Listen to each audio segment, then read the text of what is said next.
Within the ACT Parks and Conservation Service, we are incredibly fortunate that we have such a rich variety of cultural heritage literally on our doorstep.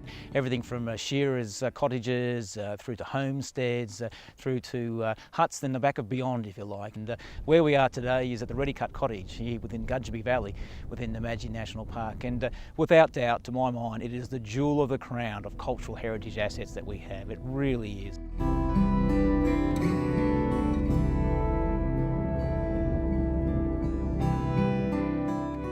This was a prefabricated house that was made in the mid-20s, and this was purchased to put on here for the Boots family. The Boots family is pretty synonymous with the Gudgenby Valley down here. Grandfather bought the place in about 1925. He used to have stock up there mostly for summer grazing. Dad eventually moved there permanently in 1954. The family used to spend holidays up there in the cottage that was across the river from the old homestead.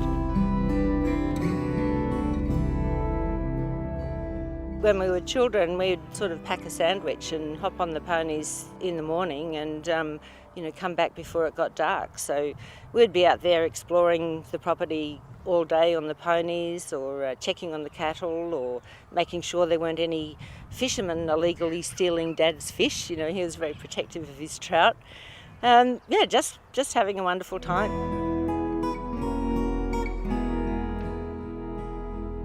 The Gudgenby homestead's a ranger residence.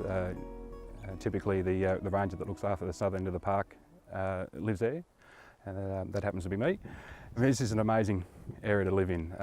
It's remote, it's cold, it can be hot, it can be windy, but all that is just part and parcel of it. It's just what makes this area so special.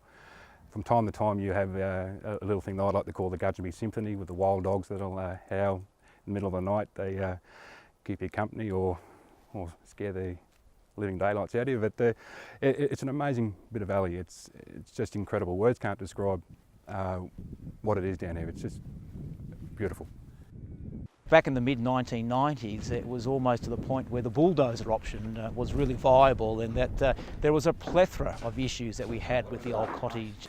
The walls and whatnot had to be shored up. A lot of the iron, corrugated iron, had to be replaced. The veranda was put on. Water tanks replaced. There was quite a large pine tree that was dropping branches onto the buildings. The pine tree had to be removed. Inside the building there was dead kangaroos. It was just in a really shocking state.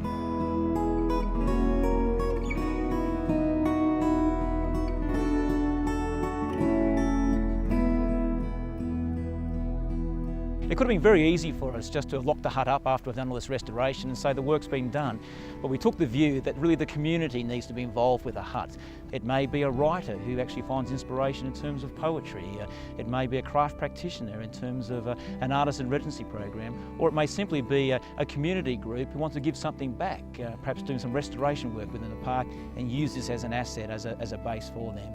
Anyone that spends some time out here, we've had artists in residence stay out, we've had research groups, always have this sense in the Gudgenby Valley that there was just something special here, and this hut's part of it.